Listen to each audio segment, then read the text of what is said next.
What's going on, Jerome? So I will fully admit that I'm a bit of a bandwagon Timberwolves fan, even though back in the day I was a monstrous NBA fan, and it was really good because I remember collecting the basketball cards from the class with like KG and Joe Smith and Jerry Stackhouse. And it was fantastic, man. Big Dog Glenn Robinson, getting a contract that was worth more than the Milwaukee Bucks at the time.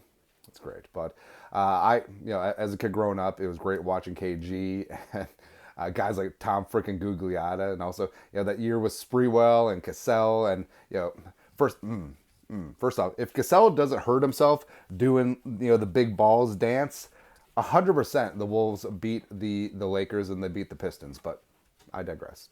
So it's fantastic to see them doing extremely well, and I'm back in, and it sort of coincided, basically just absorbing more of the NBA this year, and it's great to see what's going on with the Timberwolves, man. And again, I fully admit that I'm a bit of a fair weather bandwagon fan, but also I should get credit because I was a huge fan when I was a kid, all that stuff. But all the respect and all the love in the world, all homage due to the Wolves fans who really gutted it out through some dark years, man. Absolutely, but was fortunate to be enough to be at the Lakers and Wolves game last night, and the Wolves getting it done, even with no LeBron. I mean, the Wolves still win even if LeBron plays, probably by the same margin, by the way. But also the whole thing about it is that Anthony Davis was questionable coming in, but he freaking destroyed, man.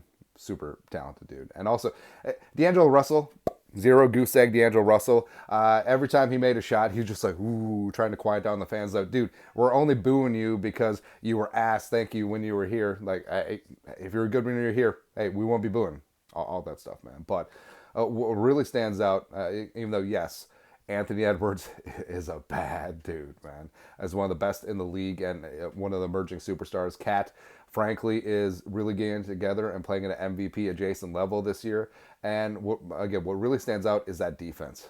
And this is gonna sound like old crotchety man to me, but whether it's NBA or especially college basketball, like it annoys me when teams simply do not play defense. And the Wolves and Chris Finch, and they got everything going, man. And again, not putting the cart before the horse, but I mean, there's no juggernauts in the NBA this year. And if you can play half-court defense, which the Wolves certainly can, and if you have a guy that can completely dominate and take over scoring in the second half, which the Wolves do in Anthony Edwards, baby, you got a stew going.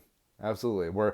That defense is so beautiful. The way that they switch, the way they communicate, the way that they play selfless team basketball, and especially on the defensive end, it's beautiful, man. I love it.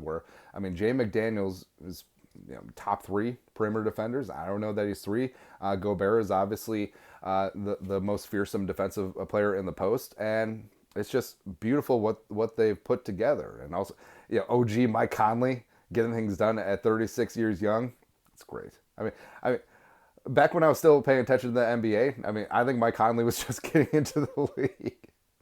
Coming out of the Ohio State, like him and stupid Greg Oden and all that stuff, man. But offensively too, I think it feels like too many teams like play just stupid AAU basketball. They just give it to your best player, isolate, and do all that stuff. But no, there's ball movement, there is screens, there is a rhyme and a reason, and you have a bunch of guys out there who can make their own shot, but will make that extra pass if their teammate can get a better shot.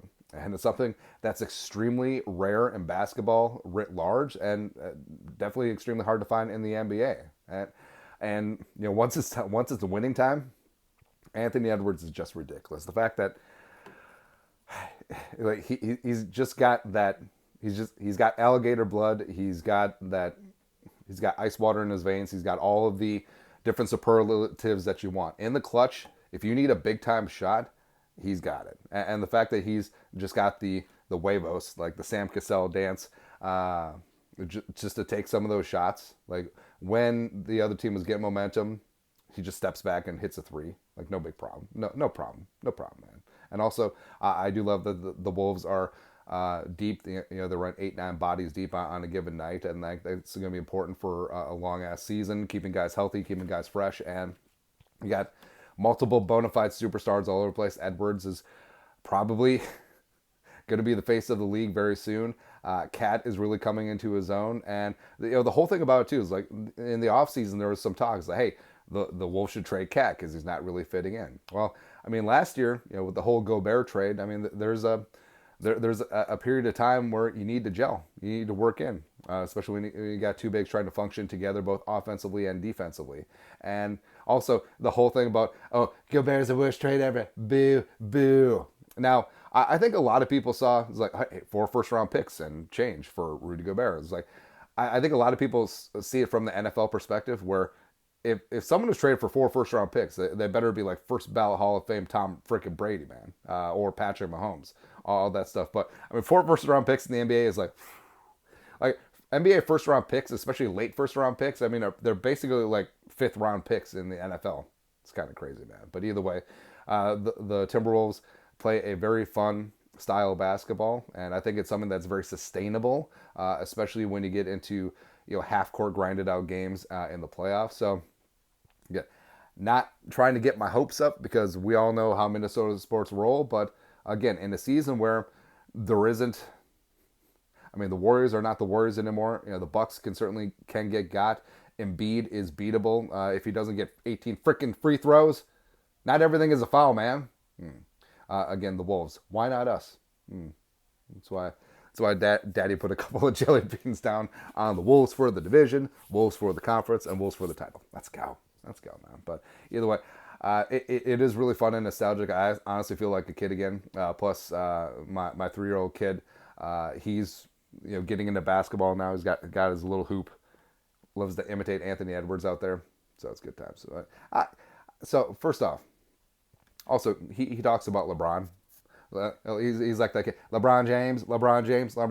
I need to school him about MJ because these kids don't understand.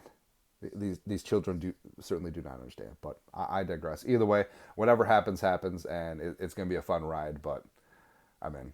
And again, this is all respect and all homage to the Wolves fans that have been here through the very dark, like the Luke Rittenauer years, man.